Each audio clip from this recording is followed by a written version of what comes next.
Hello. In this video we're going to talk about the linear shooting method, and I'm going to walk through the Python notebook that describes the method and implements the method.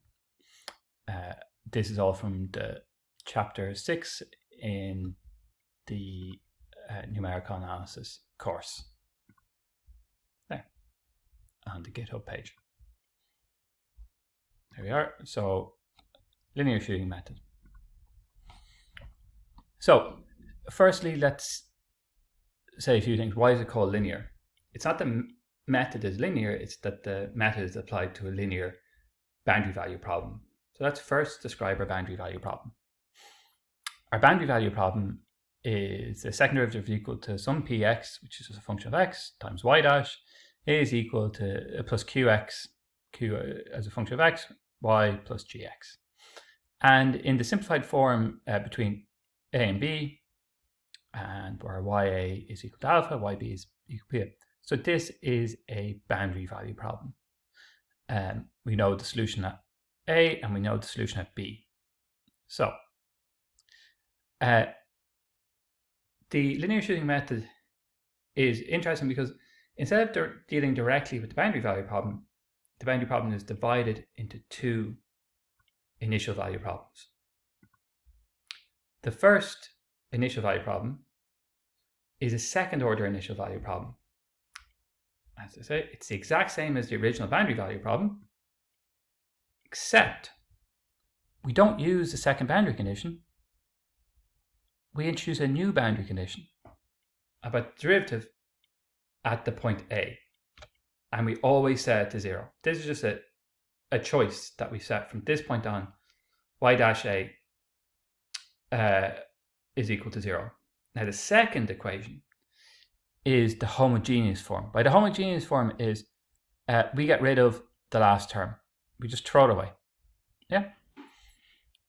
And because it's a completely new equation, we then have to make assumptions about the initial values here, and it will justify in a second. Here, the assumptions is that y2a and y dash 2a is equal to 1. So, just to fix that to say 4. So what happens is, if we can solve these, which actually you can, when we solve these, what we do is, this is where the word linear comes in. The solution of y1 plus the solution of y2 times a weight of beta minus y1b divided by y2b. It is the formulation of that weight, and that it's a linear sum of y1 and y2 that gives it its name. Yeah. Now there is an important note here, is that if y2 at b is equal to 0, we cannot solve because that's divided by 0. The truncation error for the method is yi, our approximation, minus the exact, is s and k h to the power n 1 plus x1 w1 y1. So that should be y1 y2. So for the numerical approximations. Yeah. And so how do we do it? Here's the simple implementation. So let's take this very simple equation. Y double dash is equal to 2y plus 3y minus 6. And we have the boundary, y0 is equal to 3, y1 is equal to e to 3 plus 2. And as always, when we're implementing the first example, it has an exact solution. It's good to have the exact solution because therefore we can actually evaluate the method appropriately with a simple exact solution. Here the exact solution is y is equal to 3dx plus 2. Our boundary value problem, as I said before, is now broken to the two initial value problems. The first second order initial value problem is the same as the second order boundary value problem, except once again we introduce this y dash 0. Yeah? And our we keep the same initial y0 is equal to 3. The second order initial value problem is a homogeneous form. So we drop the minus 6. Everything in this equation is the same as above, except there's a minus 6 gap. And our initial values are in choose, but these are always the same. These, no matter what, for the homogeneous equation, are W0 is equal to 0, W dash 0 is equal to 1. That's defined. It's just a strict definition map. And from that, we get our linear sum. Ux is equal to e to 3x plus 2 minus u1 divided by w1 times wx. Now, so that would be if we have the exact solution, or we can analytically solve, but we can't. So as always, the first thing we do is we make a discrete version of it. Oh, and let me just toggle this off so we can see the code. As always, we define our step size with respect to n, which is the number of steps we want to take. So b minus a divided by n, h is equal to that. Here, since it's just going from 1 to 0, and we want to have 10 steps, it gives us h is equal to 1 over 10. And in the end, it gives xi is equal to 0. 0 plus 0.1 times I for I is equal to 0 to 10. And that gives us our nice grid here. As always, dots are the points we're actually numerically approximating for. The dashed lines imply that they're the continuous period that we don't know the answer to.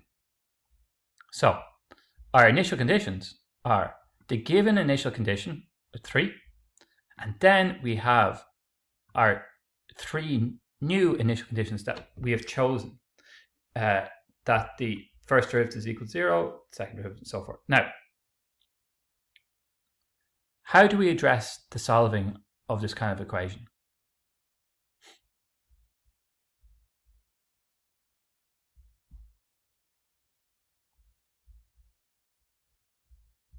We have to convert our inhomogeneous second order initial value problem to 2 first order initial value problems, where u-1 is equal to u2 and u-2 is equal to 2u2, u3. Now, once again, just flicking back to the original equation, that's our original equation. All we're doing is we're splitting that into 2 parts. The answer we're really looking for is the u1. u2 is the derivative with respect to it. So in the Euler method, we get u1 I plus 1 is equal to u1i plus h times u2i. That's that equation there. And we have u2 I plus 1 is equal to u2i plus h times 2 u2i plus 3 ui1 u1i minus 6. Yeah. And we're given these initial conditions. Okay, so this is just a simple for loop so we could solve first all the inhomogeneous second order initial value problem. And we can plot that solution. So this is what it looks like. That's u1, that's u2. They look very, very similar. Now we solve the second one. The homogeneous boundary value problem is divided into, once again, 2 initial value problems. This should look almost identical to the above equation, except for the minus 6 and the initial conditions. Everything in green is something we've chosen or given. So it's a known value. The other approximation of the homogeneous equation is like before, w1 I plus 1 is equal to w1i plus h 2wi, w2i plus 1 is equal to w2i plus h times 2w2i plus 3wi w1i. And once again, it's just a simple for loop, and it counts its way through. They, of course, have to be solved step by step together, but they don't have to be solved in line with the other one. So once again, we can plot the solution to w1 and plot the solution to w2. Yeah.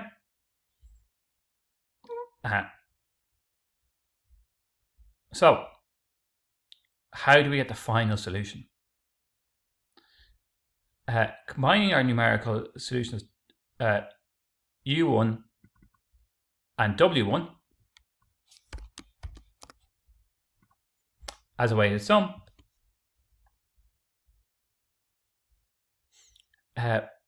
we now have u1i plus That's our right boundary minus what we found at U1 on the right boundary divided by what we found at W1 on the right boundary and W1I. Give the approximate solutions of the boundary value problem. So, and once again, here, because we use the Euler method, our error is K, which is defined by the Lipschitz condition, times H, absolute value 1 plus W1I, U1I, and shows the approximate solution. So, here we have the numerical approximation, the exact solution, and our error. Yeah. Note, our error here is exact at the boundaries. The largest error is somewhere in the interior because we know the solution on the left and right hand side. Yeah. And here's just our table of values.